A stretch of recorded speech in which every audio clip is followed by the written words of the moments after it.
Au Niger, en cette veille de ce 10e anniversaire du CNSP au pouvoir, le général d'armée Abdourahmane Tchani, président de la République, chef de l'État, a livré un message à la nation que je vous propose de suivre.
A'oudhu billahi minash shaitani rajim.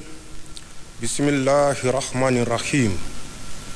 Nigériennes, Nigériens, mes chers compatriotes. Cela fait déjà 2 ans que nous sommes résolument engagés tous ensemble avec résilience et foi dans l'avenir sur le chemin de la souveraineté pleine et entière de notre pays et pour le bonheur de tous. Mes chers compatriotes, il s'agit assurément d'un chemin plein d'embûches, aux conséquences difficiles, aussi bien pour les Nigériens pris individuellement que pour notre pays en tant que communauté politique organisée. En effet, depuis le 26 juillet 2023, et notre engagement patriotique à prendre notre destin en main, le système néocolonial réactionnaire de mise sous tutelle du Niger que nous avons renversé n'a cessé de se déchaîner contre notre pays et son peuple. C'est ainsi qu'après avoir échoué à organiser le blocus total de notre pays, puis nous porter frontalement la guerre par l'intermédiaire de la CEDEAO, les forces coalisées opposées à notre émancipation politique et économique ont décidé, tirant les leçons de leur échec, de se réorganiser pour atteindre autrement leurs objectifs, en combinant de façon sournoise opérations terroristes d'éclat, actions économiques subversives, manipulation politique interne, ainsi que guerre informationnelle et jeu de discrédit sur nos institutions et autorités politiques. Les résultats auxquels ils parviennent sont souvent spectaculairement importants, non pas parce qu'ils donnent un avantage stratégique aux forces opposées à notre pays ou qu'ils soient constitutifs d'un véritable projet politique alternatif au nôtre, mais simplement parce que de par l'immédiateté de leurs effets et leur violence, ils impactent négativement notre quotidien de façon individuelle et collective. Ils bénéficient d'une importante couverture médiatique et diplomatique à l'échelle internationale. Ils sèment le doute chez certains d'entre nous et nous divisent. Ils rencontrent nos légitimes mais pressantes attentes individuelles ainsi que notre impatience quant à un changement véritable. Ils nous font parfois perdre de vue ce que nous avons réussi ensemble et nos nobles objectifs communs, ils nous font parfois perdre de vue ce qui est essentiel et nous empêchent de nous projeter dans l'avenir qui s'annonce pourtant radieux pour le Niger et la Confédération AES dans son ensemble. Mes chers compatriotes, c'est dire que je mesure la complexité de la situation à laquelle nous faisons face, les difficultés qui se dressent devant nous, ainsi que l'état d'esprit de nombre de nos compatriotes. Je sais par ailleurs le sacrifice que nous avons consenti pour que vive le Niger, ainsi que nos attentes légitimes d'une vie qui doit être nécessairement meilleure pour les Nigériens. C'est le lieu, sans doute, de rendre un vibrant hommage à nos forces de défense et de sécurité pour tous les sacrifices consentis et leur professionnalisme, à notre grand peuple pour sa résilience et son engagement, et à tous nos amis pour leur précieux soutien. Mes chers compatriotes, force est donc de reconnaître que nous avons objectivement besoin d'une organisation adaptée à notre contexte pour réaliser notre projet politique et parvenir à des résultats probants pour chacun de nous, individuellement considérés, et pour notre pays de façon générale. En effet, aucun projet politique à l'échelle d'un pays ne s'est réalisé dans la précipitation et dans un court délai.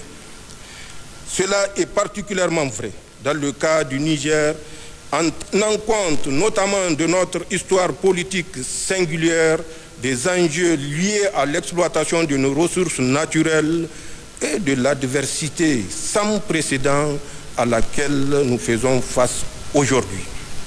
C'est pourquoi nous sommes ensemble dotés d'une charte de la refondation dans un cadre inclusif et consensuel, celui des Assises nationales de la refondation tenues à Niamey du 15 au 20 février 2025. La charte du 26 mars 2025 a non seulement posé les jalons de la souveraineté pleine et entière du Niger sur le plan politique et économique, en nous permettant de nous réapproprier notre pays, ses immenses ressources naturelles, et en définissant les valeurs devant régir notre société, mais aussi organiser nos pouvoirs publics et octroyer un délai raisonnable à notre gouvernement pour refonder notre République. Aussi, nous sommes en train de prendre toutes les dispositions pour mettre en place progressivement nos institutions, à l'instar de la Cour d'État installée le 16 novembre 2023, la Cour des comptes dont les membres ont prêté serment le 1er juillet 2025 et du Conseil consultatif de la refondation qui a tenu sa première session du 28 juin au 12 juillet de cette même année.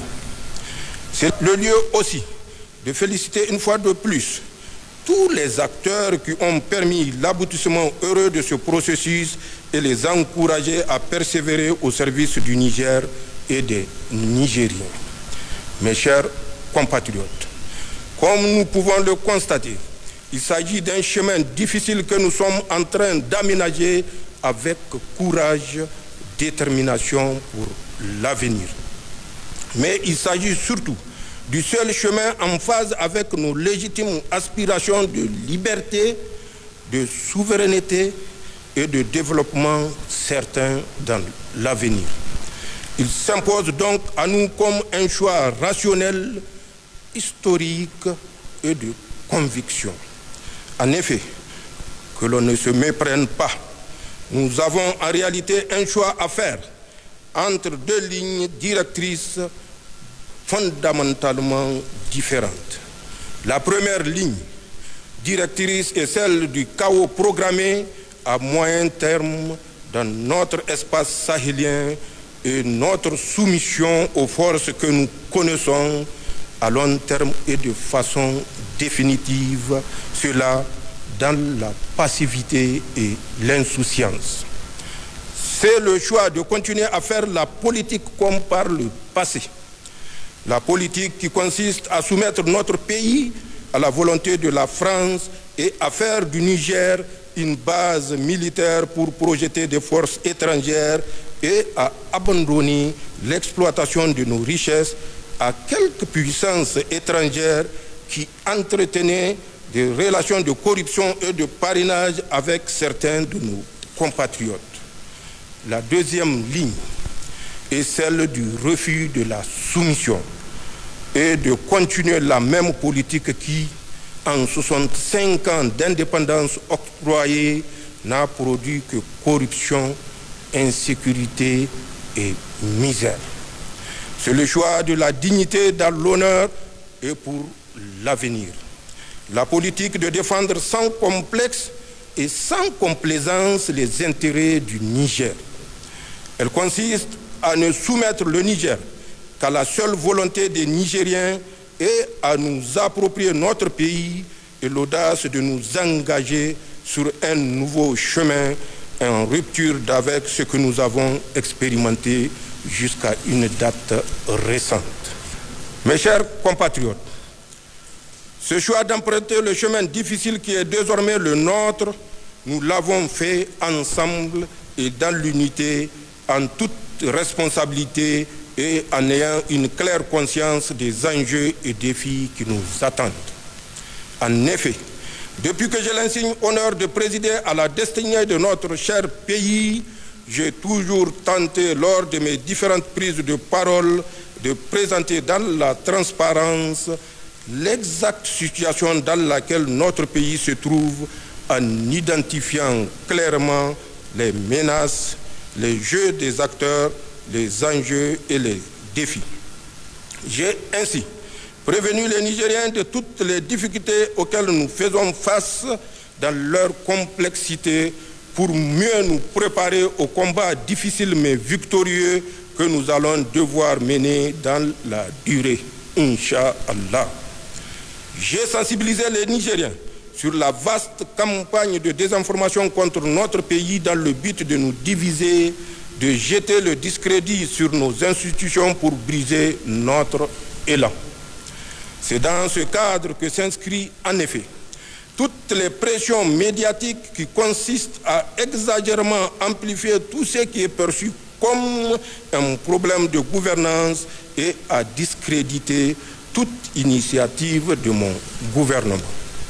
Mes chers compatriotes, pour ma part, j'estime que quelle que soit la difficulté à laquelle nous sommes confrontés aujourd'hui et seront confrontés à l'avenir, elle s'inscrit nécessairement dans la conjoncture de l'exercice du pouvoir d'État et reste liée à nos choix politiques stratégiques actuels. Elle ne saurait par conséquent nous dévier de notre serment devant Allah et notre engagement devant le peuple nigérien de n'agir que de bonne foi pour et dans l'intérêt du Niger.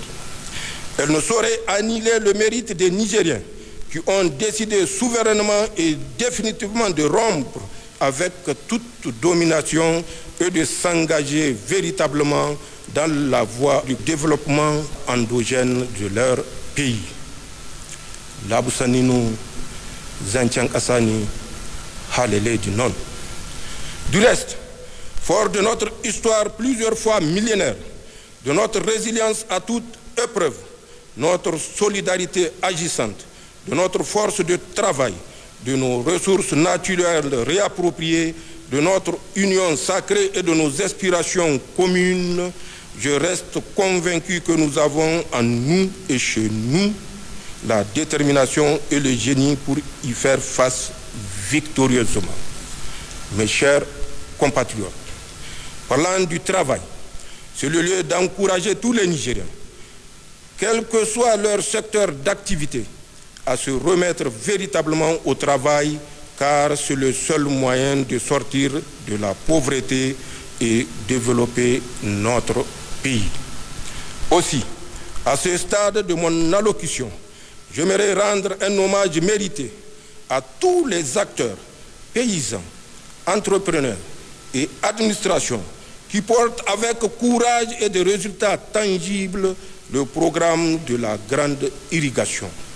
En effet, grâce à leurs efforts conjugués, à ceux du monde rural en général, pour la première fois au Niger, nous n'avons pas connu de situation dite période de soudure. Des informations qui ont été remontées par les canaux fiables du secteur, les produits alimentaires sont en effet largement disponibles sur l'ensemble du territoire national et à des prix abordables. C'est bien la preuve que le travail bien fait porte toujours de bons fruits et que nous sommes capables de réussir dans un délai raisonnable notre souveraineté alimentaire. J'aimerais également rendre un hommage à tous ceux qui se sont mobilisés pour le Fonds de solidarité pour la sauvegarde de la patrie. Ce fonds a permis à notre pays de faire des réalisations importantes. Il s'agit là également d'une preuve supplémentaire que nous sommes capables, ensemble et dans la solidarité, de réaliser de belles choses.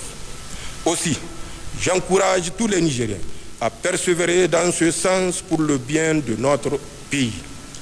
Nigériennes, Nigériens, mes chers compatriotes, j'aimerais, au terme de mon allocution, rassurer les Nigériens qu'en dépit de la conjoncture difficile que nous traversons et de l'adversité féroce auquel nous sommes confrontés, notre pays se trouve bien sur le bon chemin, celui de la dignité, de la souveraineté et du combat pour un avenir meilleur pour tous. Aucune difficulté, aucune épreuve, aucun obstacle actuel ou à venir ne doit entamer notre engagement pour le Niger et entraver la réalisation de notre grand projet commun. C'est de la survie et de l'avenir de notre pays dont il s'agit.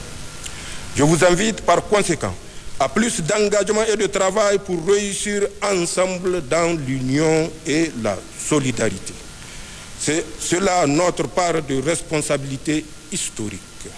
Pour le reste, j'invite tous les Nigériens à intensifier les prières et doigts pour qu'Allah continue de préserver notre pays, qu'il nous gratifie d'une bonne saison de pluie et nous accorde la réussite dans tous nos projets pour le Niger et notre confédération AES.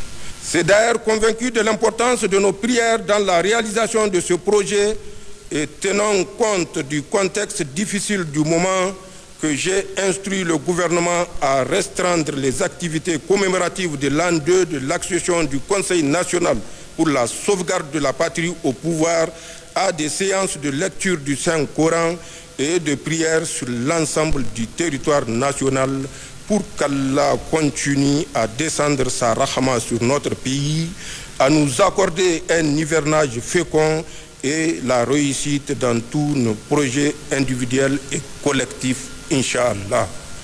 Vive le Niger, vive la Confédération des États du Sahel. Je vous remercie.